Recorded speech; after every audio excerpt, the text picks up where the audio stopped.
प्यारे विद्यार्थियों, मेड़ा आंदोलन के बारे में देखेंगे। मीणा आंदोलन में हम देखते हैं कि मीणा जाति के जो लोग थे वो बड़े मेहनती, निष्ठावान और दबंग व्यक्तित्व के धनी थे, रहे हैं शुरू से। और इन्होंने राज्य के कई भागों पर शासन भी किया है।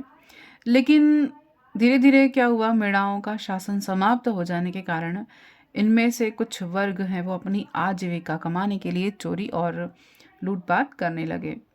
और इसी के साथ जो भू राजस्व की व्यवस्था थी और नई भूमि और राजस्व की व्यवस्था के प्रति अपना रोष प्रकट करने के लिए उन्होंने 1857 में उदयपुर राज्य के जहाजपुर परगने के मीणाओं ने क्या किया, अंग्रेजों के विरुद्ध विद्रोह प्रारंभ कर दिया था।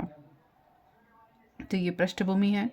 और उस समय महाराणा जो थे, मेवाड़ के महाराणा, उन्होंने 1851 में रघुनाथ मेहता या मेहता रघुनाथ सिंह को जहाजपुर परगने का हाकिम नियुक्त किया था।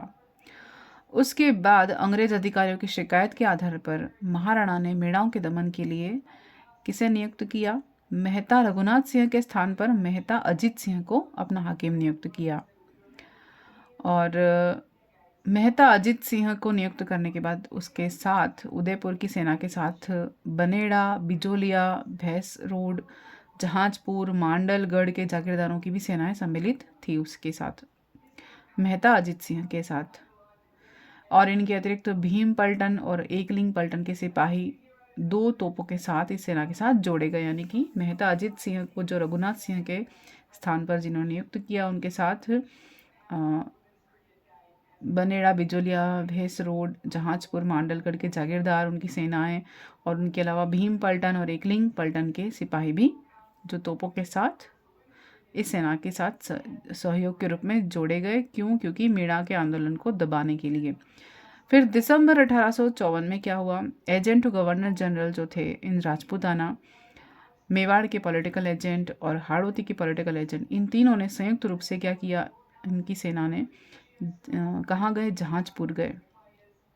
और जनवरी 1855 के अंत तक मीणा विद्रोहियों ने इन सेना के समक्ष क्या किया, आत्मसमर्पण कर दिया, क्योंकि इनकी जो सेना थी वो, अंग्रेजों की सेना जो थी वो इनके ऊपर हावी थी।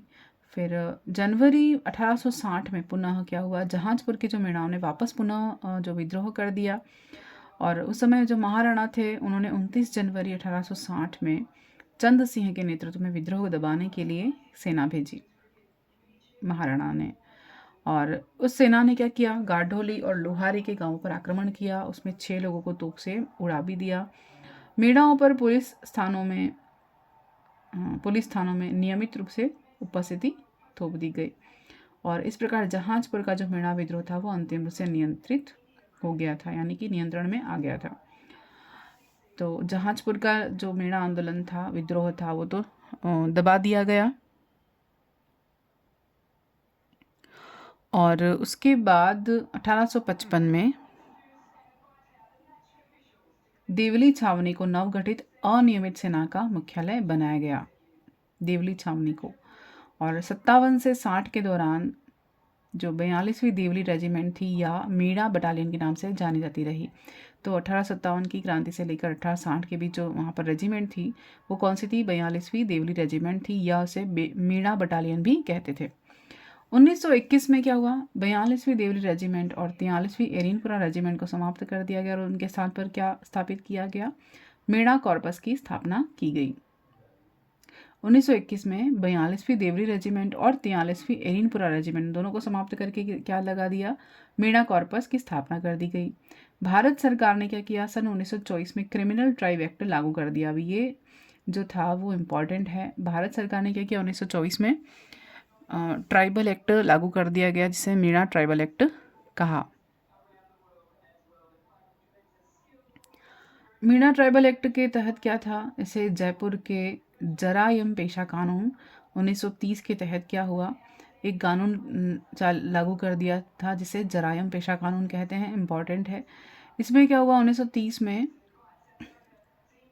इस कानून के तहत सभी जो स्त्री पुरुष थे, मीणा जाति के जितने भी स्त्री पुरुष जो 12 वर्ष से ऊपर आते थे, उन सभी को रोज थाने पर उपस्थिति देने के लिए पाबंद किया गया। और इसकी महिला हो, बच्चे हो, चाहे वो 12 वर्ष से ऊपर हों, सभी को रोज दिन में एक बार पुलिस थाने में उपस्थिति देनी होती थी। तो मीणा समाज ने इसका विरोध किया, तीव्र विरोध किया, और अपने अस्तित्व की रक्षा के लिए उन्होंने क्या किया, अपने उसी वर्ष जो थे छोटू राम झरवाल, महादेव राय पबड़ी, जवाहर राम, मनोलाल, इन सभी आदि मीणाओं ने क्या किया, मीणा जाति सुधार कमेटी के नाम से एक संस्था गठित की और 1933 में इसे मीणा क्षेत्रीय सभा या मीणा क्षेत्रीय महासभा कहा, एक गठन किया गया। और उस समय जयपुर क्षेत्र में जैन मुनि मगन सागर की अध्यक्षता के तहत 1944 में मीणाओं ने एक वृहद अधिवेशन भी सम्मिलित किया, जो कहाँ हुआ, नीम का थाना में हुआ। और इसके अध्यक्ष कौन थे, जैन मुनि मगन सागर की अध्यक्षता में कौन वृहद अधिवेशन हुआ, और जहाँ पर पंडित बंशीधर शर्मा की अध्यक्षता में एक और गठन हुआ समिति का, जो जयपुर राज्य मीणा सुधार समिति कही जाती है। और इस समिति के मंत्री कौन थे, श्री राजेंद्र कुमार अजय, और संयुक्त मंत्री थे श्री लक्ष्मी नारायण झरवाल, ये बनाए गए, इनका नाम इम्पॉर्टेंट है। और इस समिति ने क्या किया, जो 1945 में जरायम पेशा था और अन्य जो कानून था उसे वापस लेने की मांग को यहाँ पर लगाया कि ये कानून वापस लिया जाए। और इस समिति के संयुक्त मंत्री कौन थे, श्री लक्ष्मी नारायण झरवाल थे, और उनके नेतृत्व में आंदोलन चलाया गया। उसके बाद जो पिछड़ी जातियाँ थी, उनके पिछड़ी जातियों के मसीहा कौन कहे जाते हैं, ठक्कर बापा कहे जाते हैं। उन्होंने क्या किया, ठक्कर बापा ने जयपुर के तत्कालीन प्रधानमंत्री सर मिर्जा इस्माइल को एक पत्र लिखा, और पत्र लिखकर क्या किया, जरायम पेशा कानून को रद्द करने के लिए सलाह दी। और 4 मई 1946 को कानून जो दादर सी था वो ख़त्म कर दिया गया। और 1946 में सरकार ने क्या किया, स्त्रियों और बच्चों को पुलिस में जो हाजिरी थी वो देने से मना कर दिया गया, उन्हें छूट दे दी गई।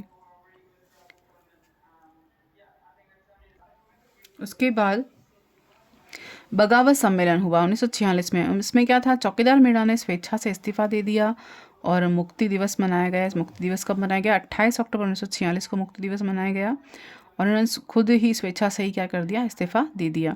फिर 1952 में प्रतिबंध समाप्त कर दिए गए। हीरालाल शास्त्री और टीकाराम पालीवाल के संयुक्त प्रयास से क्या किया, ये जितने भी प्रतिबंध थे मीणाओं पर वो सभी समाप्त कर दिया गया। तो हुआ क्या था, इनका मीणा आंदोलन का प्राचीन क्षेत्र जो था वो ढूंढाड़ था, और मीणा जाति के लोग मेहनती थे, निष्ठावान थे। कछवाहा ने क्या किया, मीणाओं को 2 भागों में बांट दिया था, चौकीदार मीणा और जमींदार मीणा।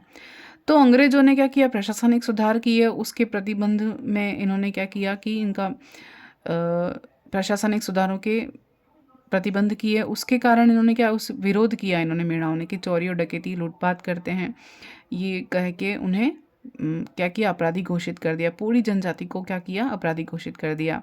और इसके कारण इन्होंने ट्राइबल एक्ट लगाया, एक 1924 में क्रिमिनल ट्राइबल एक्ट के तहत उन्होंने क्या किया, 1930 में जरायम पेशा कानून लगा दिया। और इस जरायम पेशा कानून को विरोध करने के लिए मीणा समाज ने क्या किया, एक संगठन किया, और उसमें नेता कौन बने थे, छोटू राम झरवाल थे। उनके साथ सहयोगी कौन थे, महादेव राय पबड़ी, फिर जवाहर राम, मनोलाल आदि ने क्या किया, मिलकर एक मीणा जाति सुधार कमेटी बनाई। और इसके बाद 1933 में मीणा क्षत्रिय महासभा का भी गठन हुआ। फिर 1944 में कौन आए, जैन मुनि जो सागर थे वो अध्यक्ष बने। नीम का थाना में आयोजन क्या था, एक शांतिपूर्ण सभा का आयोजन किया। और इसके बाद एक और समिति बनी, मीणा सुधार समिति, जिसके अध्यक्ष कौन थे, बंशीधर शर्मा, और सदस्य कौन थे, राजेंद्र कुमार और लक्ष्मी नारायण झरवाल थे। और मीणा पुराण की रचना की 5200 गोत्र बताए जाते हैं। मीणाओं के कितने गोत्र हैं, 5200 गोत्र बताए जाते हैं मीणा पुराण में। और उसके बाद माधोपुर सम्मेलन 1945 इम्पॉर्टेंट है। श्री माधोपुर सम्मेलन जो है, इस पर प्रतिबंध लगाया गया। 1946 में ठक्कर बापा ने मानसिंह सेकंड को पत्र लिखा महाराणा को, और इसका रिजल्ट क्या हुआ कि महिला और बच्चों को मुक्ति दे दी, और 4 मई को दादरसी कानून रद्द कर दिया गया। तो ये था मीणा आंदोलन। तो ये आंदोलन किसान या जनजाति के भगत आंदोलन, एक ही आंदोलन और मीणा आंदोलन, ये तीनों हमने पढ़ लिए हैं।